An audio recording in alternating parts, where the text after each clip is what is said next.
নমস্কাৰ প্ৰিয় দৰ্শক, পুনৰ এবাৰ আপোনালোক সকলোকে এটা খুবেই গুৰুত্বপূৰ্ণ ভিডিঅ'ৰ মাজলৈ আন্তৰিক স্বাগতম জনাইছো।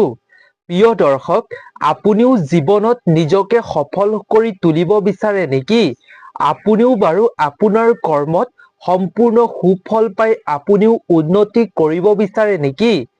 যিহেতু সমাগত নতুন বৰ্ষ, গতিকে যদি আপুনি নতুন বছৰটোত নিজকে সফল কৰি তুলিব বিচাৰে বা আপোনাৰ কৰ্মক্ষেত্ৰত আপুনি ভাল ফল পাব বিচাৰে, তেন্তে কেতিয়াও আপোনাৰ লগত এই চাৰিটা বস্তু নাৰাখিব। এই চাৰিটা বস্তু যিজন মানুহৰ হাতত থাকিব, লগত থাকিব, সেইজন ব্যক্তি কেতিয়াও জীৱনত সফল হ'ব নোৱাৰে। লগতে সেইজন ব্যক্তি সদায় দৰিদ্ৰই হৈ থাকে, কোনোদিন উন্নতি হ'ব নোৱাৰে, কোনো ক্ষেত্ৰতে তেওঁলোকে ভাল ফল পাব নোৱাৰে। আজিৰ এই ভিডিঅ'টো যিসকল ব্যক্তিয়ে সম্পূৰ্ণকৈ চাব আৰু যিসকলে এই চাৰিটা বস্তুৰ বিষয়ে জানি এই চাৰিটা বস্তু তেওঁলোকৰ ওচৰৰ পৰা দূৰ কৰি দিব, সেইসকলেই জীৱনত তেওঁলোক সফল হ'ব পাৰিব। সমাগত নতুন বৰ্ষত তেওঁলোক নিশ্চিতভাৱে সফল ব্যক্তি হ'বই হ'ব। এই ভিডিঅ'টো আপুনি সেইভাৱে খুব ধ্যান দি শেষলৈকে চাই থাকিব। এই ভিডিঅ'টো চোৱাৰ পাছত আপোনাৰ বহুতো উপকাৰ হ'ব বুলি আমাৰ বিশ্বাস। যদি আপোনাৰ স্বামী বা আপোনাৰ সন্তানক আপুনি কৰ্মক্ষেত্ৰত বা জীৱনত সফল কৰি তুলিব বিচাৰে, তেন্তে এই ভিডিঅ'টো তেওঁলোকক এবাৰ সম্পূৰ্ণকৈ নিশ্চয় চোৱাব। এই ভিডিঅ'টো সম্পূৰ্ণকৈ এবাৰ যি ব্যক্তিয়ে চাব, সেই ব্যক্তিয়ে যিটো কামত আগবাঢ়িব বা যিটো তেওঁলোকে আশা কৰিব, যিটো কামত তেওঁলোকে সফলতা অৰ্জন কৰিব বিচাৰে, বহু কষ্ট কৰি আছে বহু দিনৰ পৰা, তেওঁলোকে এই ভিডিঅ'টো চোৱাৰ পাছত নিশ্চয় সফলতা অৰ্জন কৰিব পাৰিব। গতিকে প্ৰিয় দৰ্শক, ভিডিঅ'টোৰ মাজলৈ আগবঢ়াৰ পূৰ্বে আপুনি কমেণ্টত আমাৰ এই ভিডিঅ'টো কোন ঠাইৰ পৰা উপভোগ কৰিছে নিশ্চয় জনাব। লগতে ভিডিঅ'টোত এটা অৱশ্যেই লাইক কৰি আমাৰ ভিডিঅ' বনোৱাত মনোবল বঢ়াব। আৰু যদি পোনপ্ৰথমবাৰ বাবে আমাৰ চেনেলটোৰ ভিডিঅ' চাইছে, তেন্তে অনুগ্ৰহ কৰি এই চেনেলটো অৱশ্যেই ছাবস্ক্ৰাইব কৰি ৰাখিব।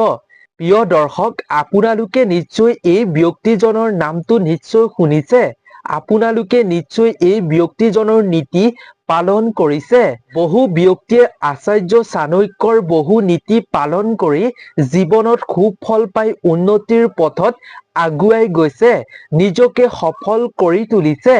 এজন ব্যক্তিয়ে জীৱনত সফলতা পাবৰ বাবে চাণক্যৰ নীতি মানি চলাটো খুবেই জৰুৰী। চাণক্যই এনে কিছুমান মানুহৰ বাবে নীতি পৰামৰ্শ আগবঢ়াই থৈ গৈছে, যিসমূহ নীতি যদি সঠিকভাৱে আপুনি পালন বা মানি চলে, তেতিয়া আপুনি সফল হোৱাটো একেবাৰে নিশ্চিত। চাণক্যই কৈছে যে এই চাৰিটা বস্তু যি মানুহৰ লগতে থাকিব, সেই মানুহে জীৱনত কেতিয়াও সফলতাৰ মুখ দেখিবলৈ নাপায়। এই চাৰিটা বস্তু যি মানুহৰ লগতেই থাকিব, সেই মানুহে সদায় আৰ্থিকভাৱে উন্নতি নহয়, সেই ব্যক্তিয়ে জীৱনত বহু কষ্ট ভোগ কৰিব লগা হয়। লগতে প্ৰিয় দৰ্শক, এই ভিডিঅ'টোত আমি আপোনালোকৰ লগত শ্ৰীমদ গীতাৰ কেইটামান উপদেশো শ্বেয়াৰ কৰিম। গতিকে শেষলৈকে ভিডিঅ'টো চাই থাকিব। প্ৰিয় দৰ্শক, চাণক্যই কৈছে যে কোনো ব্যক্তিয়ে যদি নিজৰ দুৰ্বলতা তথা অভ্যাসসমূহ চিনাক্ত কৰিব পাৰে, তথা সেই দুৰ্বলতাকো তেওঁলোকে বাধা অতিক্ৰম কৰিব পাৰে, তেতিয়া তেওঁলোকৰ বাবে কোনো লক্ষ্য কঠিন নহয়, কঠিন হৈ নাথাকে। চাণক্যই কৈছে যে মানুহৰ সফলতা অৰ্জন কৰিবৰ বাবে মানুহৰ লগত এই চাৰিটা বস্তু কেতিয়াও থাকিব নালাগে। তাৰ বিষয়ে সুন্দৰভাৱে সকলোৰে বাবে চাণক্যই আঙুলিয়াই অৰ্থাৎ উল্লেখ কৰি গৈছে। প্ৰিয় দৰ্শক, লগতে আপুনি যদি শ্ৰীমদ ভাগৱত গীতাৰ এই বাণীকেইটা প্ৰতিদিনে আপুনি পুৱা মানি চলিব পাৰে, তেতিয়াহ'লে আপুনি আৰ্থিক উন্নতি নিশ্চিতভাৱে হ'ব। মাতা লক্ষ্মীৰ আশীৰ্বাদ আপোনাৰ ওপৰত নিশ্চয় পৰিব। প্ৰথমতে আহক আমি জানি লওঁ শ্ৰীমদ ভাগৱত গীতাত উল্লেখ কৰা পুৱাই পুৱাই আমি কি কাৰ্য কৰাটো অতি ফলদায়ক, তাৰ বিষয়ে যি উল্লেখ কৰা হৈছে শ্ৰীমদ ভাগৱত গীতাত, আমি তাৰ বিষয়ে জানি লওঁ। প্ৰিয় দৰ্শক, শ্ৰীমদ ভাগৱত গীতাৰ ব্যাখ্যাৰ মতে পুৱা যদি মানুহে এই অভ্যাস গঢ়ি তুলিব পাৰে তেতিয়াহ'লে কেৱল তেওঁলোকৰ মন শান্ত ৰখাই নহয়, জীৱনত ইতিবাচক শক্তিও বৃদ্ধি হয়। দৈনিক জীৱনত এই অভ্যাসসমূহ গ্ৰহণ কৰিলে, এই কামসমূহ কৰিলে সমান্তৰালভাৱে তেওঁলোকৰ মানসিক স্বাস্থ্য উন্নত হৈ থাকিব আৰু বিভিন্ন ৰোগ ব্যাধিৰ পৰাও মুক্ত হৈ থাকিব পাৰিব। প্ৰতিজন ব্যক্তিয়ে নিজৰ জীৱনটো সুখী কৰি ৰাখিবলৈ সুখ শান্তিৰে ভৰাই ৰাখিবৰ বাবে কঠোৰ পৰিশ্ৰম কৰে। কিন্তু তাৰ ভিতৰত এনেকুৱা কিছুমান ব্যক্তিও আছে, মানুহ আছে, যিয়ে কষ্ট কৰাৰ পাছতো তেওঁলোকৰ আৰ্থিক অভাৱ কেতিয়াও দূৰ নহয়।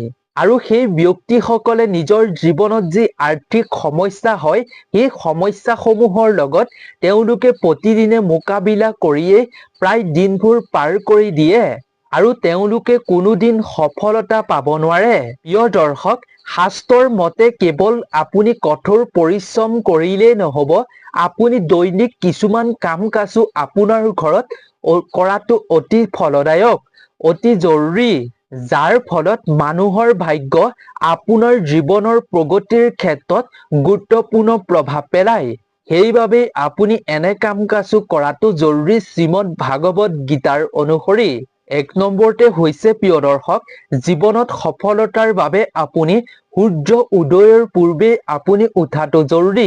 শ্ৰীমদ ভাগৱত গীতাত কোৱা হৈছে যে প্ৰিয় দৰ্শক, সূৰ্য উদয়ৰ এই সময়খিনি আটাইতকৈ ভাল সময় আৰু শক্তিশালী মূল্যৱান সময় বুলি কোৱা হৈছে। এই সময়খিনিক বুদ্ধিমান ৰূপে ব্যৱহাৰ কৰা সকলেই জীৱনত সফল হ'ব পাৰে। সূৰ্য উদয়ৰ আগৰ এই সময়খিনি ব্ৰহ্ম মুহূৰ্ত বুলি কোৱা হয়। এই সময়ত যদি আপুনি উঠি সেই বতাহ খাব পাৰে তেতিয়াহ'লে আপোনাৰ মানসিক স্বাস্থ্য উন্নত হৈ থাকিব।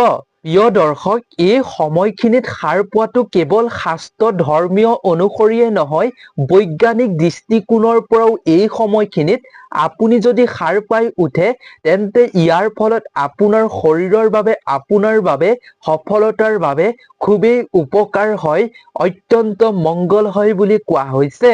ব্ৰহ্ম মুহূৰ্তৰ এই সময়খিনিত সাৰ পালে আপোনাৰ মন চোকা হয়, চিন্তা চৰ্চা স্পষ্ট হয়, পৰিকল্পনা অধিক সফল হয়, আধ্যাত্মিক অনুশীলন, ধ্যান আৰু যোগাসন, ইতিবাচক চিন্তাৰে এই সময়খিনি আটাইতকৈ উত্তম সময় বুলি কোৱা হৈছে। এনেদৰে এই সময়খিনি পাৰ কৰিলে আপুনি সফলতা অতি কম দিনতে পাব পাৰিব। 2 নম্বৰতে হৈছে পুৱা আপুনি যেতিয়া সাৰ পাব তাৰ পিছত আপুনি এই সময়খিনিত আপোনাৰ মনটো শান্ত কৰি ৰাখিব আৰু কোমল কৰি ৰাখিব আপোনাৰ মুখৰ মাত। ব্যৱহাৰ ভাল কৰিব আপুনি এই সময়খিনিত। এই সময়খিনিত আপুনি ঈশ্বৰক স্মৰণ কৰিব লাগে। এই সময়খিনিত ঈশ্বৰক স্মৰণ কৰিলে গোটেই দিনটো এক আচৰিত ভাল শক্তিয়ে আপুনি দিনটো অতিবাহিত কৰিব পাৰিব। ঈশ্বৰৰ নাম পুৱাই উঠি জপ কৰাটো অতি ফলদায়ক বুলি শ্ৰীমদ ভাগৱত গীতাত কোৱা হৈছে। 3 নম্বৰতে হৈছে প্ৰিয় দৰ্শক, সূৰ্য দেৱতাক শক্তি আৰু স্বাস্থ্য আৰু সমৃদ্ধিৰ প্ৰতীক বুলি গণ্য কৰা হয়।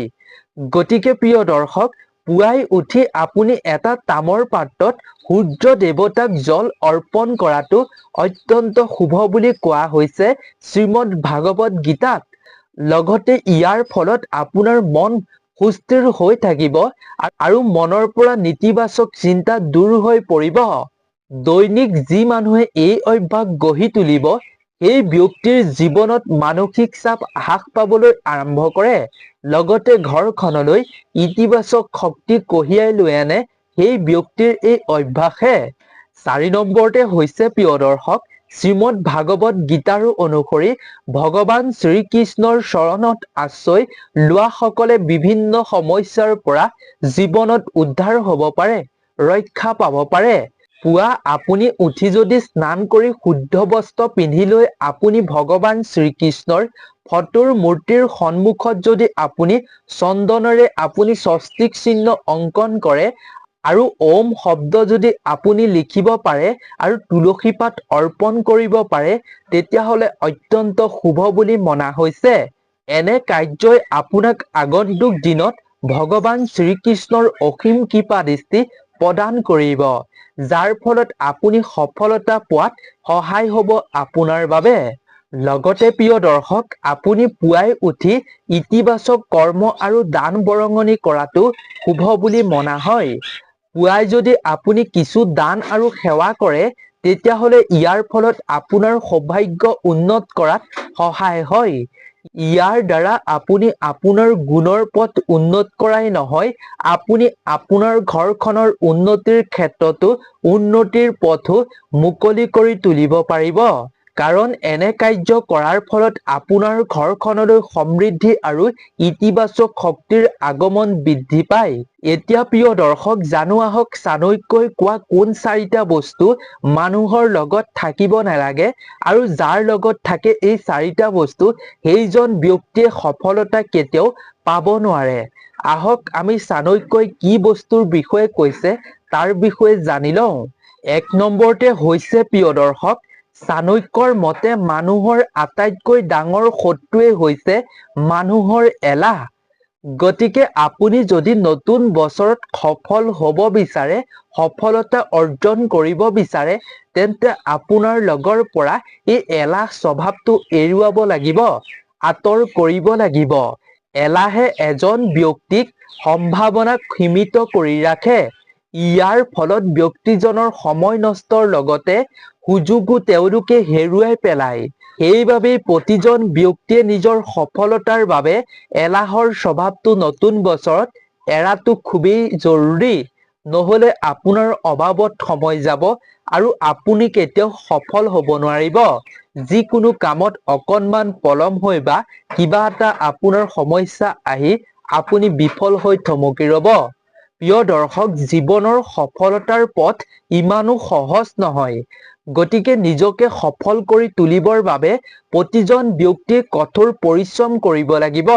আৰু কঠোৰ পৰিশ্ৰম কৰিবৰ বাবে আপোনাৰ লগত এলাহ বস্তুটো, এলাহ স্বভাৱটো একেবাৰে থাকিব নালাগিব।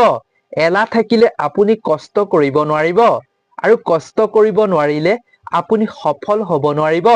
গতিকে চাণক্যৰ অনুসৰি আপুনি সফলতা পাবলৈ হ'লে এলাহৰ স্বভাৱ এৰিব লাগিব, নহ'লে আপুনি সদায় বিফল হৈয়ে থাকিব। 2 নম্বৰতে হৈছে চাণক্যৰ অনুসৰি বিফলতাৰ ভয়। ভয় কৰা ব্যক্তিসকলে কেতিয়াও আগবাঢ়ি যাব নোৱাৰে বুলি চাণক্যই কৈছে। লগতে চাণক্যই কৈছে যে মানুহে ভয় কমোৱাৰ, বিফলতাৰ ভয় কমোৱাৰ উত্তম উপায়টোৱেই হৈছে প্ৰস্তুতি। গতিকে আপুনি প্ৰস্তুতি আগৰ পৰাই কৰিব। আপুনি মনত কেতিয়াও ভয় নকৰিব যে আমি কামটোত বিফল হ'ম। যদি আপুনি চাণক্যই কোৱাৰ দৰে আগৰ পৰাই আপুনি প্ৰস্তুতি কৰি যিকোনো কাম কৰে, বিফলতাৰ ভয় নকৰি, তেতিয়াহ'লে আপুনি সফলতা অৰ্জন কৰিবই কৰিব চাণক্যৰ অনুসৰি। 3 নম্বৰতে হৈছে প্ৰিয় দৰ্শক, চাণক্যই কৈছে যে মানুহৰ সুযোগ কেতিয়াও মানুহৰ বাবে ৰৈ নাথাকে। গতিকে প্ৰস্তুত থকা সকলৰ বাবে সুযোগ আহে বুলি কোৱা হৈছে। যিয়ে যিকোনো কামত আগৰ পৰাই প্ৰস্তুত হৈ থাকে, আগ্ৰহী হৈ থাকে, তেওঁলোকৰ বাবেই এই সুযোগ আহে আৰু সুযোগৰ সময়ত যদি তেওঁলোকে ভালদৰে কষ্ট কৰে, তেতিয়া চাণক্যৰ অনুসৰি সেই ব্যক্তি সফলতা পাবই পাব। সিদ্ধান্ত গ্ৰহণ কৰাৰ সময়ত কেতিয়াও ব্যৰ্থ হ'ব নালাগে। কৈছে যে চাণক্যই সময়ত যদি সিদ্ধান্ত লোৱাত আপুনি বিফল হয়, ব্যৰ্থ হয়, তেতিয়াহ'লে চাণক্যই কৈছে যে জীৱনত আপুনি বিফলতা হোৱাৰ এয়া প্ৰধান কাৰণ। লগতে চাণক্যই কৈছে যে সঠিক সময়ত লোৱা এটা সৰু সিদ্ধান্তইও আপোনাক বহুত ডাঙৰ ফল দি দিব পাৰে। সেইবাবে আপুনি সৰু হ'লেও আপুনি সিদ্ধান্তটো সঠিক সময়ত ল'ব লাগে। প্ৰিয় দৰ্শক, 4 নম্বৰতে হৈছে আপুনি কেতিয়াও আপোনাৰ কৰ্মত যি কৰিব বা আপুনি লোৱা সিদ্ধান্তৰ কথা, আপুনি কি কাম কৰিব, আগতীয়াকৈ আপুনি আনৰ আগত শ্বেয়াৰ কোৱাটো উচিত নহয় বুলিও চাণক্যই কৈছে। যদি এনেকুৱা কিছুমান শত্ৰু থাকে যিয়ে আপুনি যিটো কাম কৰিবলৈ আগবাঢ়িব সেই কামটোত আপোনাক ব্যাঘাত জন্মাব পাৰে। গতিকে আপুনি কি সিদ্ধান্ত ল'ব সেই সিদ্ধান্তৰ কথা কেতিয়াও আনৰ আগত কোৱাটো উচিত নহয়। আপুনি কি কাম কৰিব সেই কথাটো কোৱাটো উচিত নহয়। আপোনাৰ শত্ৰুৱে গম পালে তাত আপোনাক অপকাৰ কৰিবলৈ চেষ্টা কৰিব পাৰে। গতিকে প্ৰিয় দৰ্শক, এইসমূহ আপুনি কথা মানি চলক। চাণক্যই কোৱা এই বস্তুসমূহ আপোনাৰ লগৰ পৰা আঁতৰ কৰি দিয়ক, তেতিয়া আপুনি নতুন বছৰত সফলতা অৰ্জন কৰিব পাৰিব। চাণক্যৰ নীতি মানি চলি যদি এই বস্তুসমূহ আপোনাৰ জীৱনৰ পৰা আপোনাৰ লগৰ পৰা ত্যাগ কৰি দিয়ে, তেতিয়া আপুনি সফল হ'বই হ'ব। গতিকে এই ভিডিঅ'টো ইমানেই আছিল। আশা কৰোঁ আপোনাক সফলতাৰ পোৱাত এই ভিডিঅ'টোৱে খুব সহায় কৰিব। গতিকে ভিডিঅ'টো যদি চাই ভাল পালে তেন্তে আৰু 10জন বন্ধুবৰ্গৰ লগতো শ্বেয়াৰ কৰিব। গতিকে নতুন এটা ভিডিঅ'ৰ লগত পুনৰ এবাৰ আপোনালোক সকলোকে লগ পাম। আজিৰ ভিডিঅ'টোৰ পৰা আমি বিদায় লৈছোঁ। ধন্যবাদ।